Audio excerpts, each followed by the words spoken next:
Have you ever gotten that really heartbreaking call where a client calls and they say, man, hey, we need to pause services, or you get that email in your inbox where they say, oh, we got to pause services. Well, if that's happened to you, this video is going to give you the solution on how to manage the conversation.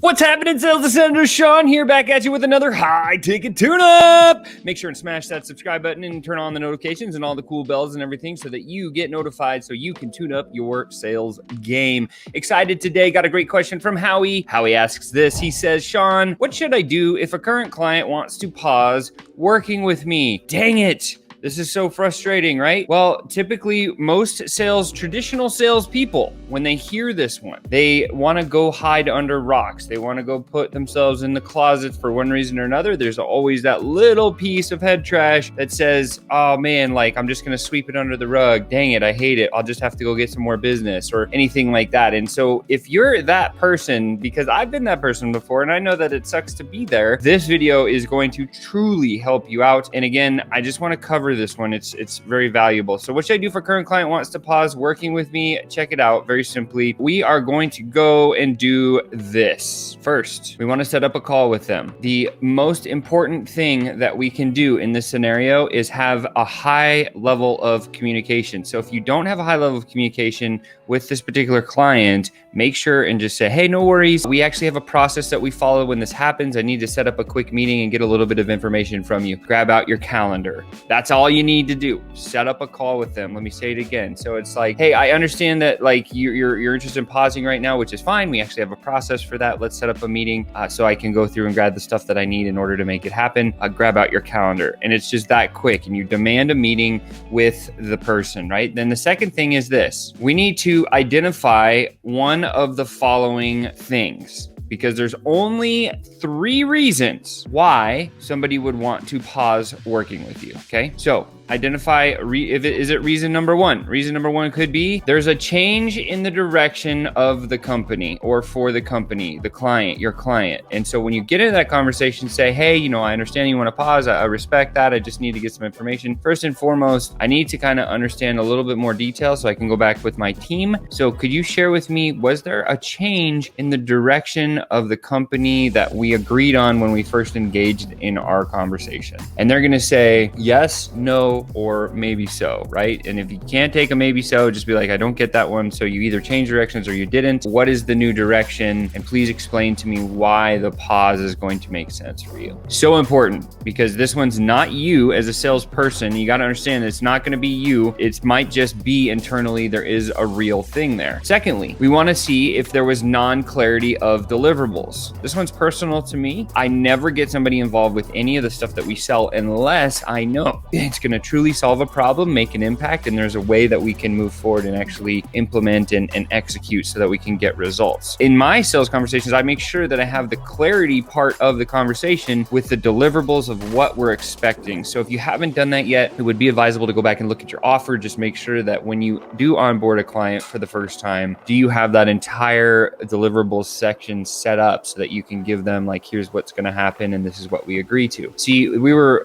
serving this one client not too long ago for our high ticket agency. And when we first brought them on, they had said to me, Sean, I don't want to sell anymore. I want a sales team. Great. That's exactly what we do. We show you how to hire, onboard, and train salespeople. It was a 6-month agreement. We got involved with them. And as we were going through the journey, we put all the infrastructure in place. And very quickly, about within maybe the end of the first month or so, I recognized that there was this we missed on deliverables and we missed on the conversation. We didn't have clarity of what they expected and what our expectations for setting the agreement were. And so this suffered through about 5 months, and eventually 5 months, we were like, okay, listen, this is not working. We need to just kind of break it off and move forward. And it was because of this reason. And so when we were going through serving these guys, we recognized that. And if you're just a sales professional or sales sender and you're not doing the fulfillment with your clients, then this one is going to be a little bit harder to see unless you're in it, right? So in our case, we were actually doing the delivery work as well as we had done the sales work. So we were learning that what they actually wanted wasn't what they said they wanted in the very beginning. And so we had to redesign the package offering, and we actually added in some other things to provide a little bit more support. And that's what allowed us to move the conversation forward and work with them for 5 months instead of breaking it off at 2. However, okay, big however there, would have probably been more beneficial to us if we had just said, sorry, we're going to break it off here at 2 months, because we started to go above and beyond, trying to over deliver, bringing stuff from outside of our scope, putting it into the program so that it would actually hit their expectations. And dang it, it's just a lot of extra work and effort. And so if you're in that place, just be aware that's what happened to me. I just want to share a quick story so you kind of understand, like, don't get trapped in that place. We've been there. So, but you got to understand, like, when they say they want to pause, you get in there. If it's not a change of direction, is it non-clarity on the deliverables? Like, was there a mismatch of what they thought you were going to deliver and what you're actually delivering, right? That's another piece of the conversation. And then lastly, there's the third reason.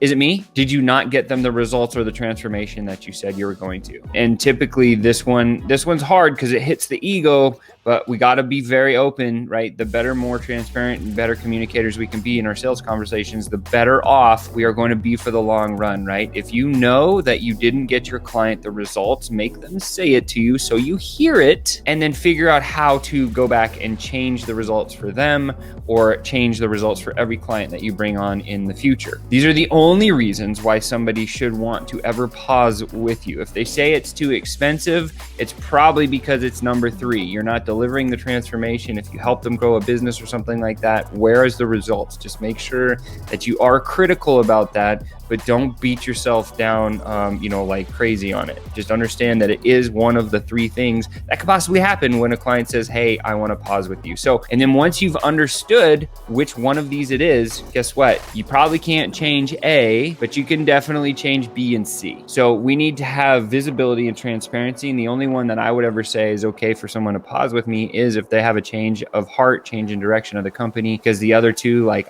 if I'm not being very clear on what the deliverables or the expectations are, or I'm not getting them results, guess what? Like that's on me, but the other one's on them. So I just need to identify which one it is, so then I know how to make a small tweak or a change, or I need to not make any changes at all because it's not me. Right. And so this is the identification that we need to have. And then, of course, after you finish that part of the conversation with them, you understand which one it is. You say, great. Is there any, what does the future look like? And then set up a next steps for them. If it's non-clarity of deliverables, if you want to make the changes, say, listen, we'd like to rework the whole agreement so we make it better for everybody.